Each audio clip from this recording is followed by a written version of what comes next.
Yeah, I can see we are live. So welcome back, anyone watching. We have had a brief discussion in confidential session on some figures in the report. We are now, I think, ready to make a decision on the report. So if I could move people to the recommendations, I can find them, which are to grant project approval to finalise the scheme design, delegate authority to the Director of Housing to enter into the build contracts and grant approval for the environment for the scheme costs, and recommend to council the appropriation of the land. Is everyone happy to agree those recommendations? Yeah.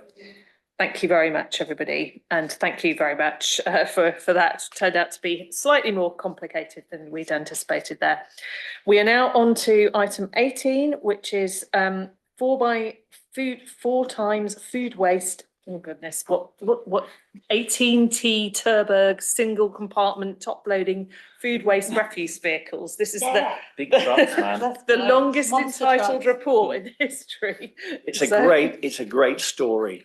Excellent. Right. We move from the Nigel, over to you to introduce we move from the rarefied issues of housing to the pathetic issues about food waste. But food waste is very, very important that it's collected properly, and we need the right vehicles to do that. So this is basically asking approval to award a contract to arguably the most famous and best company that actually delivers food waste trucks in the country, the Dennis Eagle Company, for 4 very large single compartment top loading food waste refuse vehicles. The reason why we need this is because quite a lot of our food refuse vehicles are coming to the end of their natural life, which is a life cycle of between 7 and 10 years. And so we need to make sure that we don't end up in a position where we have lots of aging fleet, which then can't do its job properly. So this will enable us to enable that not to happen to us, and we'll have a proper modern fleet.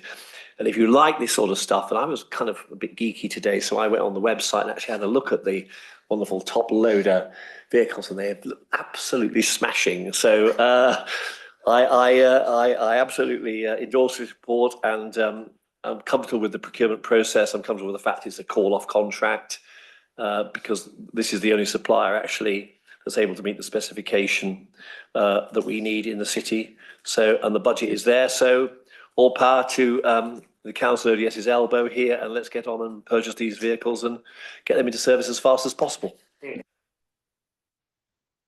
Esther and Owen, I think you're both online. If you have anything that you wanted to add, now would be the time.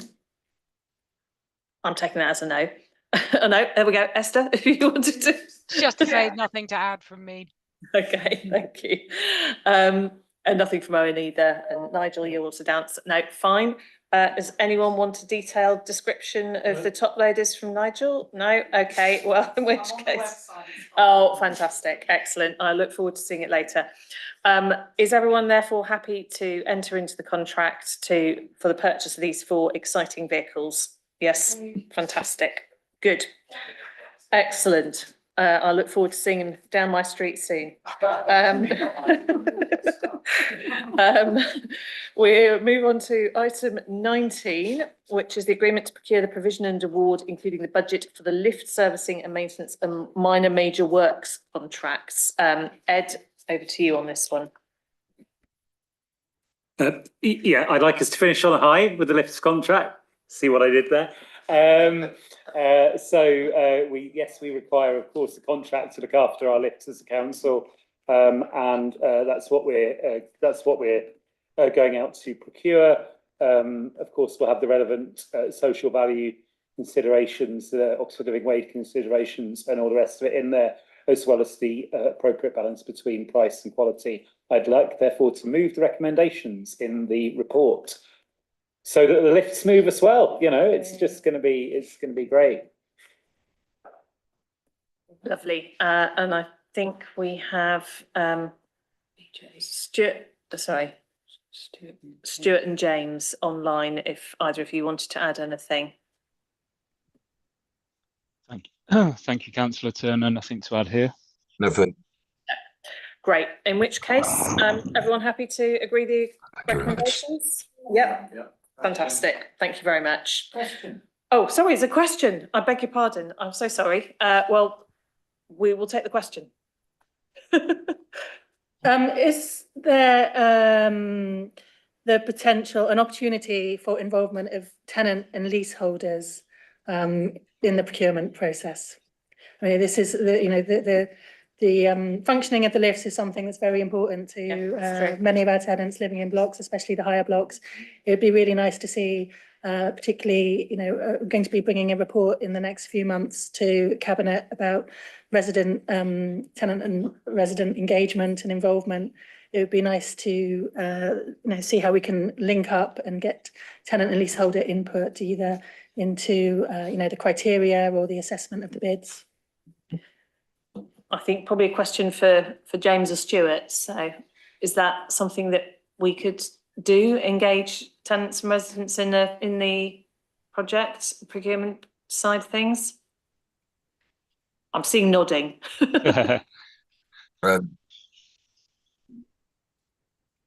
Councillor, I think one of our criteria is anyways the Section 20 consultation for leaseholders that will be built in, and I think we'll be working with the housing team, especially on the towers. The kind of resident engagement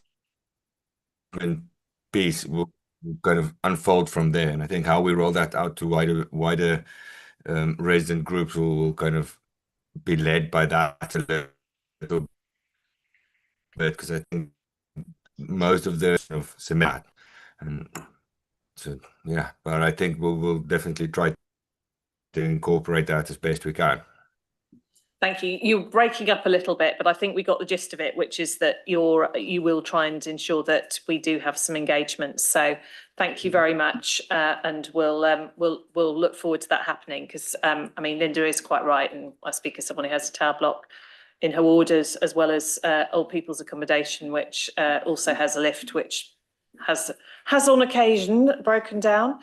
And it is really, really important that we make sure that these things are as responsive as possible. So, Nigel. I just asked a question about this issue about replacement parts, maybe to the officer, because I had an experience in my own ward where it took quite a long time for replacement parts to be available when a lift broke down. So I'm assuming as part of the procurement process, there's going to be a kind of mapping of the lifts that we have and what we might need, because some of those lifts also have been in existence for quite a long time now, to make sure that whoever wins the contract can react quickly to the needs and not turn around and say, oh, it's going to take us 4 weeks to get the part, because that is a bit of a problem when you have a lift out of action. So I'd like some assurance that that is going to be part of the conversation in the procurement process, please. Sure.